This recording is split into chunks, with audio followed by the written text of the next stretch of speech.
Hello, beautiful people. I'm Chris Maddox. I'm the founder of the Wild Woman Project and Wild Woman Fest. And I'm speaking to you today because I always speak to you at new moon time, and the new moon is upon us. So, this is the first new moon of the astrological calendar. It's the first new moon of spring.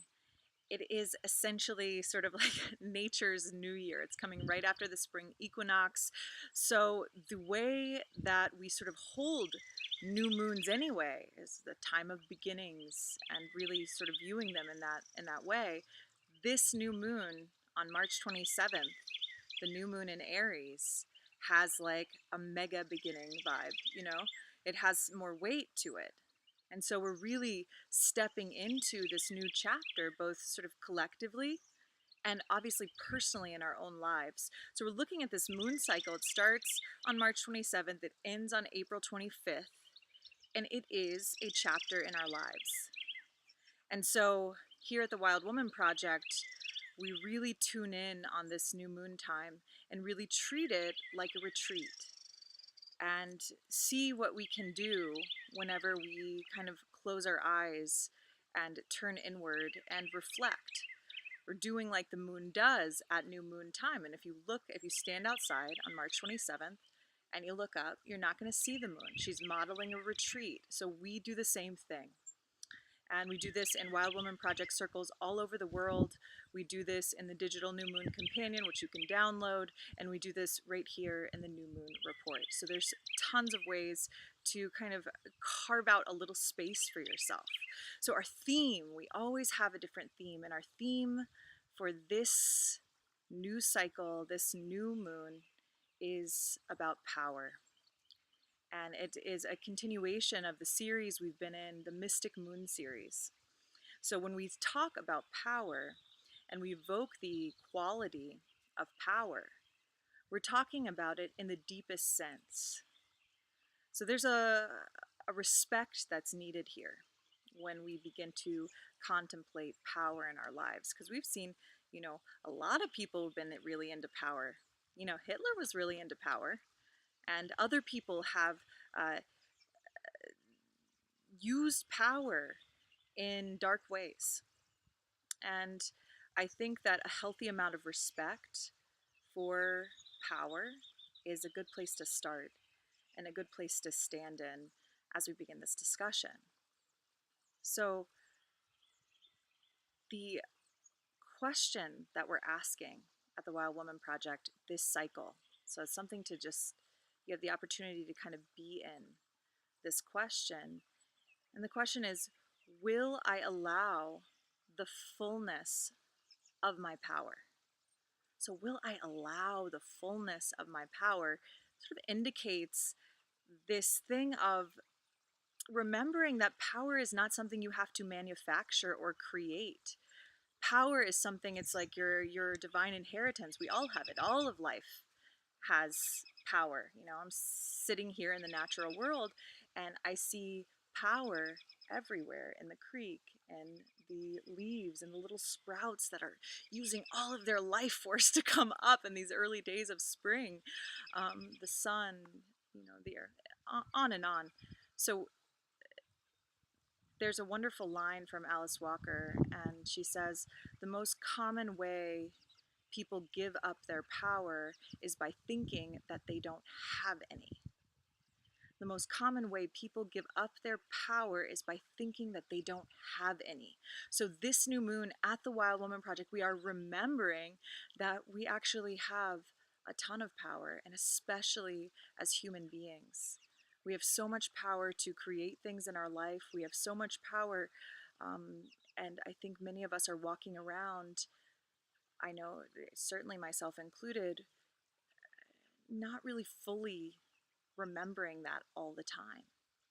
I think when we remember our own power and we allow the fullness of our own power, something really sort of spectacular can happen, because it's really just about remembering that we have the power to create, the kinds of relationships that we want, the kind of society that we want, the kind of lives that we want. We have the power to work with our thought forms and change our minds and our health.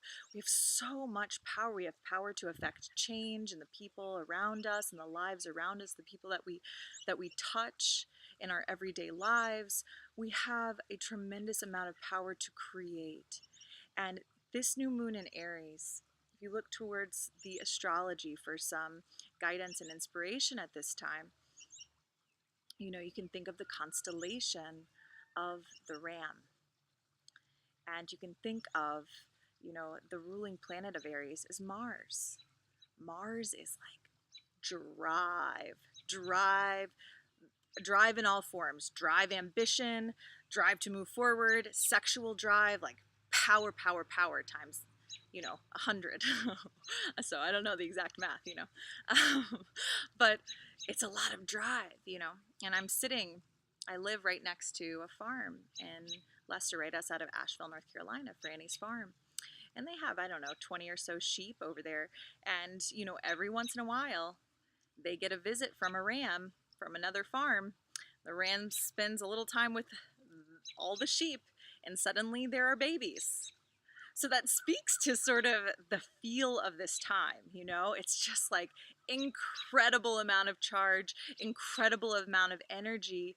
And, the natural world is modeling this for us so much right now. I'm sitting and I'm seeing both the browns and the deads of winter, and I'm seeing all the green and the life force coming up out of the earth, So this is a time for us as human beings to sort of look to um, these teachers and guides in nature and say, okay, so what is rising in me? What is like wanting to sprout in me? Where do I feel drive?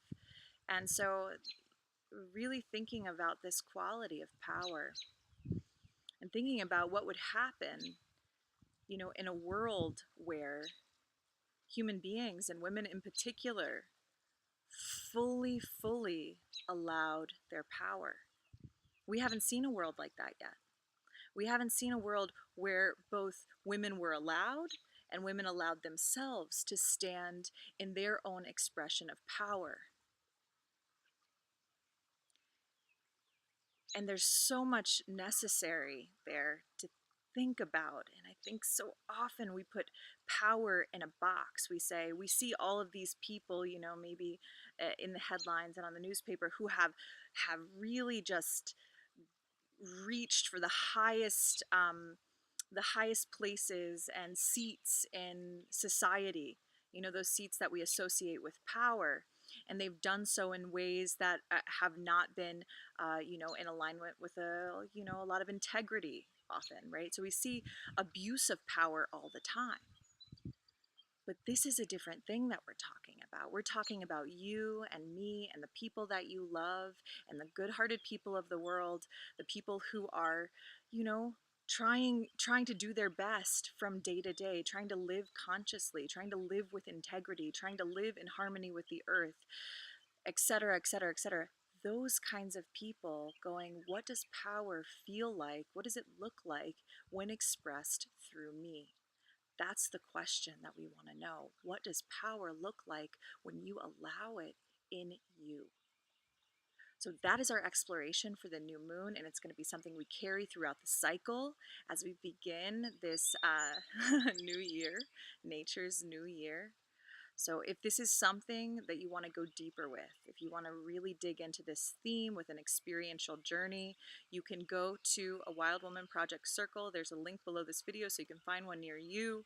You can download the digital retreat experience. That's a couple of MP3s, a meditation, and a dream sheet for creating powerful intentions for the cycle ahead, and that's with me. So either of those two ways, you could go deeper into this.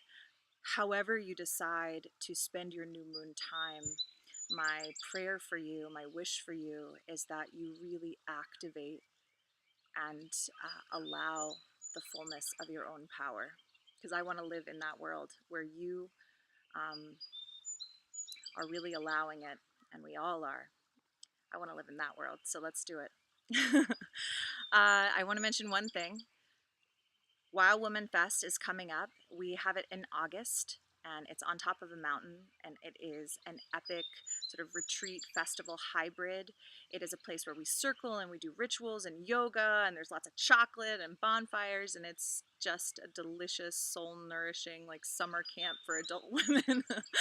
And so, if that sounds like an experience that you want to have, I hope you'll join us. The tickets go on sale on Friday, March 31st, 2017. Love you. Peace.